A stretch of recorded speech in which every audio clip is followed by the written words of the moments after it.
in general, and then after that I'll speak a little bit about my own personal career. Music business is a little different than getting certified or a degree to do something like to practice medicine, or to become a CPA, an accountant, or even to do what your teacher does, and that's teach school. Because there's no set formula. What works for one artist does not always work for another one. What worked for Taylor Swift wouldn't have worked for Janis Joplin. What works for Beyonce wouldn't have worked at all for Linda Ronstadt. I bet you guys don't even know who she is. So there's two ways basically to get into the music business. You can either get in it from the inside out or from the outside in. Let me explain. From the outside in, what that means is you get with a couple of guys, maybe some buddies, you form a band. That's the way a lot of people get in the music business, myself included. And you start a band up, people like your band, you go and you play places, pay to play places nowadays, and you start to make a name for yourself. After that, maybe your band gets picked up by a label, not too many of those left, and you actually get to the point where you get some recognition. Another way that happens is, even though you're in a band, you find that you have a talent for producing, or you find you have a talent for being in the studio and helping other people make their records. And it's a lot of times that's how those people get their jobs. Now, that's one way. The other way is to get in it by going to school and getting certified, getting a degree, and learning music the proper and the correct way. That is an absolute essential if you want to teach music. If you want to work in a capacity where you actually learn how to read and write music. That's always a good idea. The other way is how most people get into it that I know and that I work with. But whichever way that you choose, once you do get into it, once you decide to make it your career, it's almost essential that you have something else that you do besides the music. It's very, very, very important. You need something to fall back on, because you don't work all the time. You don't do music all the time, and you're not getting paid all the time, unless you've written some really substantial material, and then you get royalties. Now, I'll go into a little bit about the support group of what a typical artist would have to have. The first thing that you need is you have to have a manager. The second thing is, besides a manager, you have a publicist, okay? The third thing, this is somebody who's on their way a little bit. The third thing that you need to have is you need to have an accountant. You have to have an accountant. The fourth thing that you need is you have to have a lawyer. Everybody that's pretty happening, pretty much involved, pretty much making music for a living, they have those things. The manager doesn't set up dates for you. That's what the booking agent does. You have to have a booking agent, a lawyer, a manager, and a publicist. That's the things that you have to have. They all do different things. They all have different functions that they do, and then that leaves you to go ahead and to do the music. Now, my own personal experience, and like I said, everybody's is different. My own personal experiences starts quite a while ago, because I was born into a musical family, and I just had the good fortune to be brought up in a musical family, and I played. My brother, you probably know, played. My mom, my dad, my grandparents, everybody played music.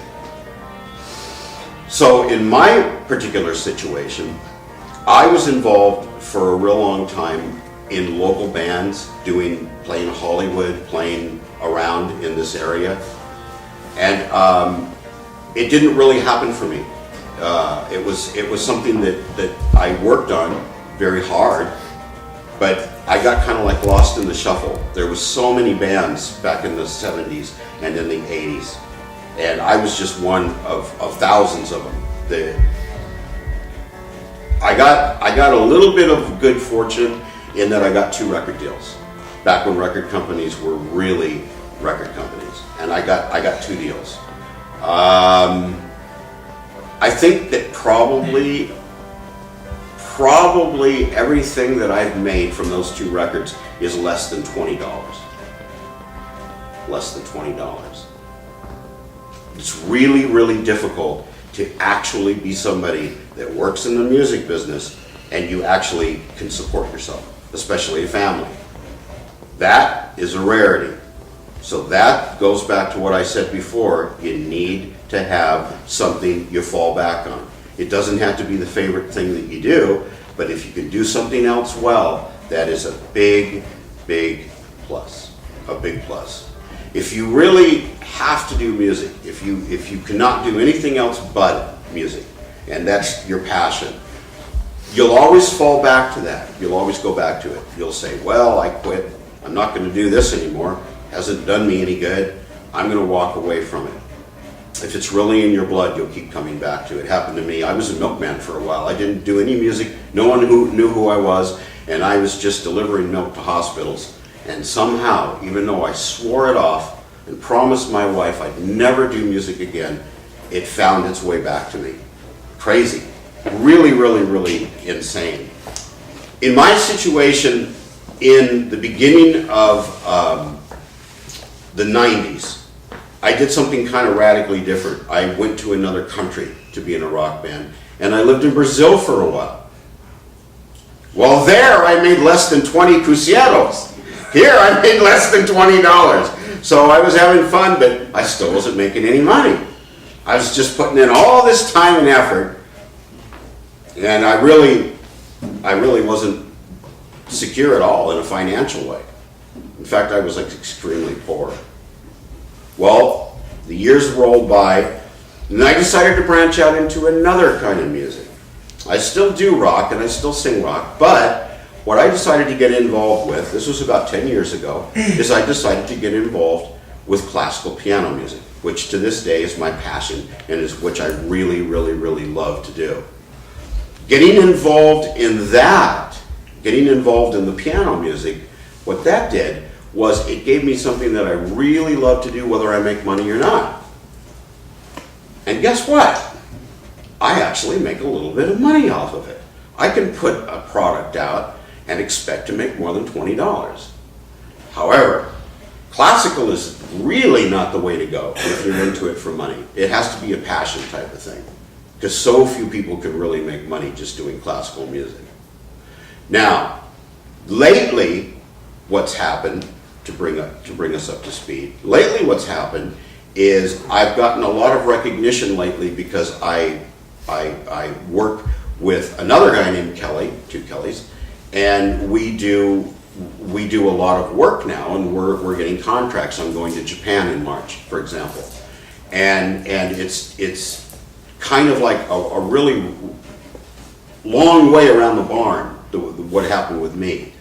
But the time factor is not that unusual.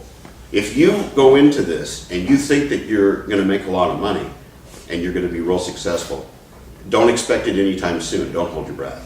It can take a real long time.